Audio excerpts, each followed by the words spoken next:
Друзья, представьте себе, что вы являетесь царем самой большой страны в мире. Представьте себе, что ваша армия, в ваших фантазиях, является второй армией в мире. У вас самый большой ядерный запас на континенте. Вы можете уничтожить весь земной шар вашими ядерными ракетами. Вас боятся все.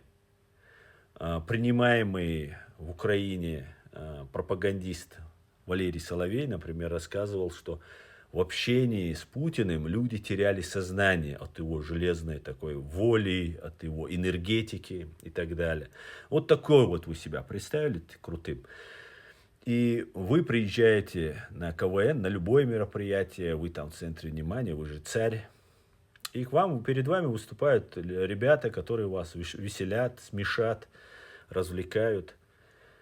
И через какое-то время одному из тех, кто выступал перед вами в КВН, целиком и полностью попадает в руки ваша жизнь и судьба. Представьте себе. Вот именно это произошло с Владимиром Путиным.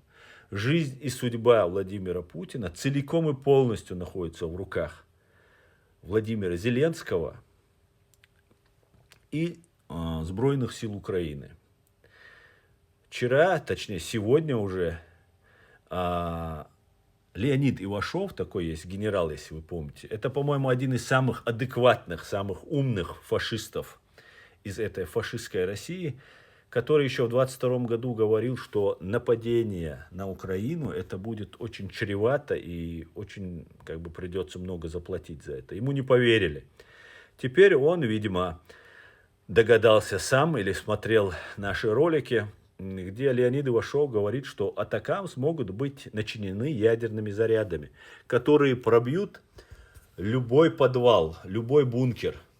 И Владимир Путин будет уничтожен, он говорит, у себя в бункере, потому что, скорее всего, Англия может передать Украине атакамсы или подобные ракеты подобного класса, начиненные ядерным зарядом. Еще раз напоминаю, Ивашов это самый такой из них думающий фашист. Самый думающий. Поэтому я решил сделать ставку. Если до Нового года террорист Путин будет уничтожен в сортире своего бункера, я ставлю 200 евро. 200 к одному. С кем-нибудь одним из вас я готов поспорить. Если все-таки это произойдет до 20 января, до инаугурации Трампа, то 100. Я думаю честно. Больше дать не могу. Одному из вас, кто согласен со мной поспорить, давайте выходите, пишите в комментариях, кто готов сделать ставку со мной. 200 до Нового года и 100 до 20 января. Я выплачу, если проиграю. Также жду от вас честности и порядочности. Так что все будет Ичкерия. God bless America. Слава Украине, друзья.